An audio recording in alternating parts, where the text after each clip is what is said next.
New market থেকে হাতিবাগান, গড়িয়াহাট থেকে ধর্মতলা চত্বর, দেখে বোঝার উপায় নেই শারদীয় দুর্গাপূজার আর এক মাসেরও কম সময় বাকি।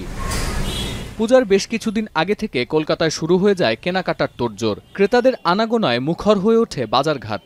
কিন্তু এবার শারদীয় দুর্গোৎসব ঘিরে কোনো ব্যস্ততা নেই পশ্চিমবঙ্গবাসীর। বিশেষ করে ছোট ব্যবসায়ীরা পূজা উপলক্ষে বড় অঙ্কের বিনিয়োগ করেন। ক্রেতাশূন্য বাজার দেখে তাদের কপালে চিন্তার ভাঁজ।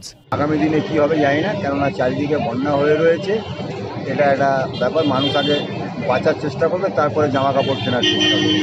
মেগা সিটি একটা হলো, ভালো মেট্রো হতো, কিন্তু হলে কি হবে, সেইভাবে কোনো জোর বা উৎসাহ উদ্দীপনা মানুষের মধ্যে আপনার নেই।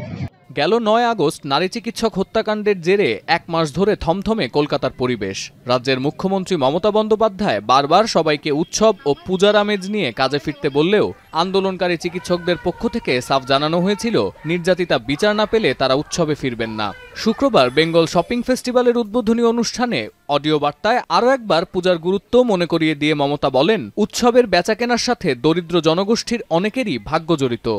যেহেতু বর্ষায় কয়েকটা দিন ব্যবসার ক্ষতি হয়েছে, তাই আমি মনে করি ছোট ছোট হকার থেকে শুরু করে দোকানদার, বড় দোকানদার, যারা এইসব পুজোকে কেন্দ্র করে সারা বছরে একটা ব্যবসা করে, যাতে সারা বছর তাদের অনেকটা ইনকামের রাস্তা খুলে যায়, তাদের আয় যাতে বাড়ে।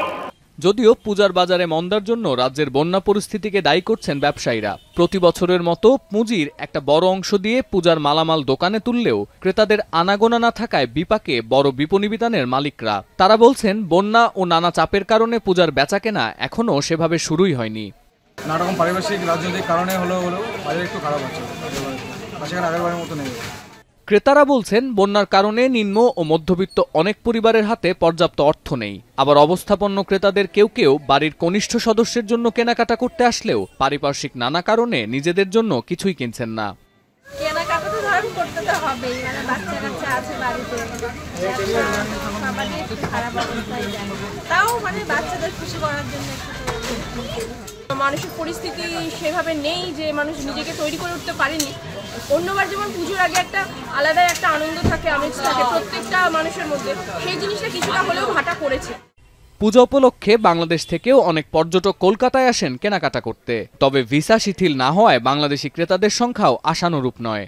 ফুটপাতের দোকানি থেকে নামি দামি শপিং মল, পূজার এই সময়টার জন্য মুখিয়ে থাকেন সবাই। অনেক নিম্নবিত্ত পরিবারের সংসার চলে তৈরি পোশাক, পূজার মণ্ডপসজ্জায় ব্যবহৃত সরঞ্জাম ইত্যাদি বানিয়ে। প্রাকৃতিক বিপর্যয় বা আর্যিকাণ্ডের জেরে এবার সীমিত আকারে পূজা উদযাপনের ঘোষণা দিয়েছে অনেক ক্লাব ও পাড়ার পূজা কমিটিগুলো।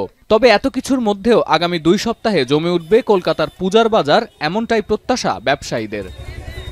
সতীর্থ কর্মকার, এখন বিশ্ব। শিয়া বাটার ও ভিটামিন ই সমৃদ্ধ lily glam beauty soap. Lily, always beautiful.